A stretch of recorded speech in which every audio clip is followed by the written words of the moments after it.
नमस्कार, news 18 JKLH के digital platform पर आपका स्वागत है। एक ऐसा कानून है जो न सिर्फ धार्मिक आस्था से जुड़ा है बल्कि हजारों करोड़ की संपत्तियों के मालिकाना हक को भी तय करता है। अब उसी कानून को लेकर देश की सबसे बड़ी अदालत में जोरदार बहस हो रही है।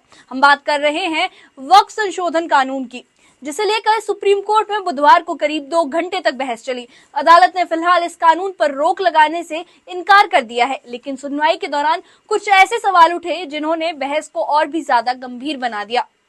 जो सवाल थे कि क्या ये कानून सिर्फ एक समुदाय को निशाना बनाना है, क्या ये संविधान की भावना के खिलाफ है, और अब जब सुप्रीम कोर्ट की अगली सुनवाई तय हो चुकी है तो क्या इस पर कोई बड़ा फैसला आने वाला है। नमस्कार, मैं हूं चंद्रप्रभा शर्मा और आज हम आपको इस संवेदनशील लेकिन जरूरी मुद्दे की पूरी कहानी बताएंगे। ये कानून क्या है, इसका विरोध क्यों हो रहा है और अदालत ने इस मामले पर आज क्या क्या कहा।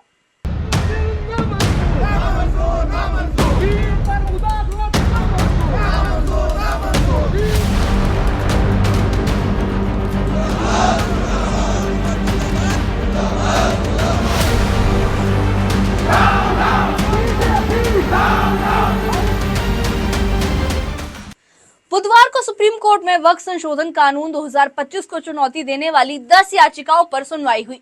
ये सुनवाई करीब 2 घंटे तक चली, जिसके बाद अदालत ने साफ कर दिया कि फिलहाल इस कानून पर रोक नहीं लगाई जाएगी। हालांकि सुनवाई के दौरान सुप्रीम कोर्ट ने एक ऐसा सवाल पूछा जिसने सभी को चौंका दिया।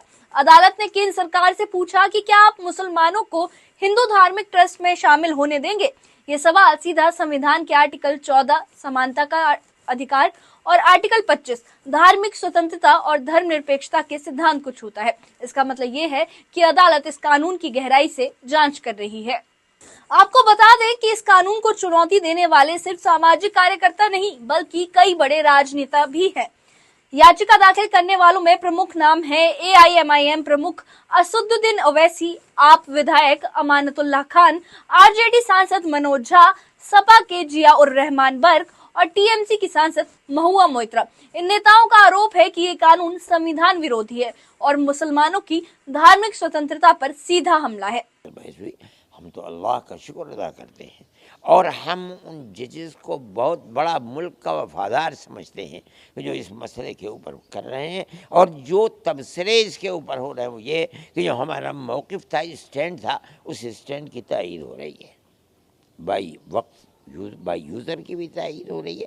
वक्फ़ के अंदर गैर मुस्लिमों को दाखिल कर देना कोई चीज़ नहीं है, मुसलमान और गैर मुस्लिम सब इस मुल्क के, लेकिन मजहबी चीज़ों के अंदर जिस तरह आप हमें दाखिल नहीं करते इसी तरह हम ये नहीं कहते कि आप हमें दाखिल कीजिए, हमें न दाखिल कीजिए, हम चाहते भी नहीं हैं, इसलिए कि हम उन चीज़ों को जानते नहीं हैं।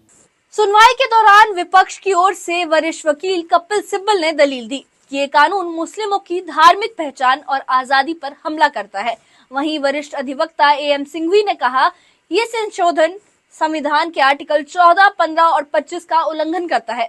वकील सुलेमान खान ने तर्क दिया कि अगर वक्फ एक इस्लामिक संस्था है तो इसमें गैर मुस्लिम को क्यों शामिल किया जाए। सरकार की ओर से वकील वरुण सिन्हा ने जवाब दिया कि ये कानून पारदर्शिता और जवाबदेही को सुनिश्चित करने के लिए जरूरी है।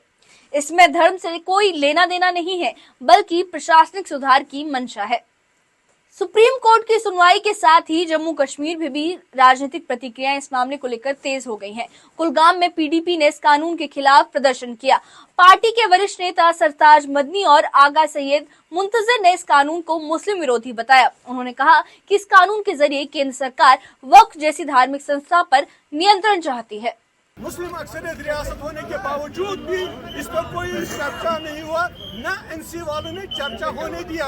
एनसी वालों ने लास्ट 3 दिनों में इतना बड़ा ड्रामा किया, स्पीकर इनका, चीफ मिनिस्टर इनका, एमएलएज इनके 60 एमएलए इनके पास है, लेकिन इन्होंने एक जरा पर भी जबान को जुम्बिश नहीं दी कि ये हमारे दीन में मुदाखलत है।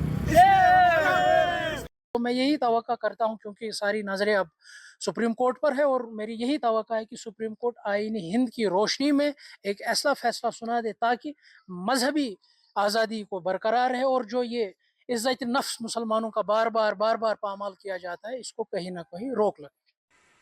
पीपल्स डेमोक्रेटिक फ्रंट के अध्यक्ष हकीम यासीन ने सुप्रीम कोर्ट से अपील करते हुए कहा कि अगर वक्फ बोर्ड की कार्यशैली में कमजोरियां हैं तो उसे सुधारा जाना चाहिए, लेकिन संविधान की मूल भावना के साथ छेड़छाड़ नहीं होनी चाहिए। उन्होंने जोर दिया कि किसी भी धार्मिक संस्था पर कानून थोपने से पहले सभी पक्षों की सहमति जरूरी है। तो वाकई अगर कोई खामियां कोताही इसमें थी तो गवर्नमेंट एडमिनिस्ट्रेटिव लेवल पर इसको रिफॉर्म कर सकती थी, बिल लाने की जरूरत नहीं थी। अगर जो बिल लाई उसमें मुतअद्दिद उलमा, दानिश्वरों ने, NGOs ने, स्कॉलरों ने, वक्लाओं ने, कहीं तंजीमों ने कुछ तरमीम जो हक बनता था उस JPC के कमेटी के सामने पेश की। बदकिस्मती से उनको भी नहीं माना गया। बीजेपी की ओर से राज्यसभा सांसद गुलाम अली खटाना ने विपक्ष पर पलटवार करते हुए कहा कि विपक्षी पार्टियां मुस्लिम समुदाय को बेवजह गुमराह कर रही हैं। सरकार इस कानून के जरिए पारदर्शिता और प्रशासनिक सुधार लाना चाहती है। इसे धार्मिक मुद्दा बनाना बिल्कुल गलत है। पॉलिटिकल पार्टियां जो मुसलमानों को वोट बैंक तक रखा है, वो चाहती है कि मुसलमान वोट बैंक तक ही रहे। मुसलमान नौजवान आज चाहता है कि देश के वजीर आजम के स्टार्टअप स्टैंड अप के जो प्रोग्राम है, विकसित भारत का जो मिशन है, उसमें वो शामिल होना चाहते हैं, मेन स्ट्रीम में आना चाहते हैं, लेकिन पॉलिटिकल जमातें उनको आने नहीं देते हैं। हमारी जो रीजनल पार्टी है, नेशनल कॉन्फ्रेंस हो, कांग्रेस हो, वो चाहती नहीं है कि मुसलमान मेन स्ट्रीम में आए। चलिए अब आपको बताते हैं कि वक्फ आखिर होता क्या है, क्योंकि अब उस मूल विषय की बात कर लेते हैं जिससे ये सारा विवाद जुड़ा है। वक्फ एक इस्लामिक संस्था होती है जिसमें मुसलमान अपनी जमीन या संपत्ति धर्म, शिक्षा या समाज सेवा के लिए दान करते हैं। इन संपत्तियों की देखरेख और प्रबंधन वक्फ बोर्ड करता है, जो हर राज्य में अलग अलग बना हुआ है। भारत में ऐसी 6 लाख से ज्यादा वक्फ संपत्तियां हैं, जिनकी अनुमानित कीमत हजारों करोड़ रुपए बताई जाती है। सरकार का तर्क है कि इस कानून के जरिए वक्फ संपत्तियों का बेहतर प्रबंधन और पारदर्शिता लाई जा सकेगी, लेकिन विपक्ष का कहना है कि ये कानून समुदाय विशेष को टारगेट करता है और धार्मिक स्वतंत्रता पर असर डालता है।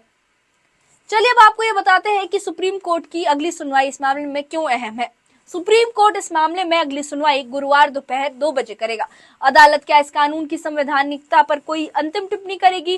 क्या याचिकाकर्ताओं की मांग पर अदालत कोई अस्थायी राहत दे सकती है? क्या कोर्ट इस कानून को प्रशासनिक सुधार मानेगी या धार्मिक अधिकारों पर हमला? ये सवाल अगली सुनवाई को बेहद अहम बनाते हैं। वक्फ संशोधन अधिनियम 2025 को लेकर बहस सिर्फ कानूनी नहीं है, ये धार्मिक, सामाजिक और राजनीतिक जमीन पर भी तेजी से फैल रही है। अब सवाल ये है कि सुप्रीम कोर्ट किस दिशा में फैसला देगा। क्या संविधान की मूल भावना की रक्षा होगी या सरकार के सुधारवादी कदम को मंजूरी मिलेगी? इससे जुड़ी सारी अपडेट्स हम आपको देते रहेंगे। हमारे चैनल के साथ बने रहिए और इस बारे में आपका क्या कहना है हमें कमेंट बॉक्स में जरूर बताइए।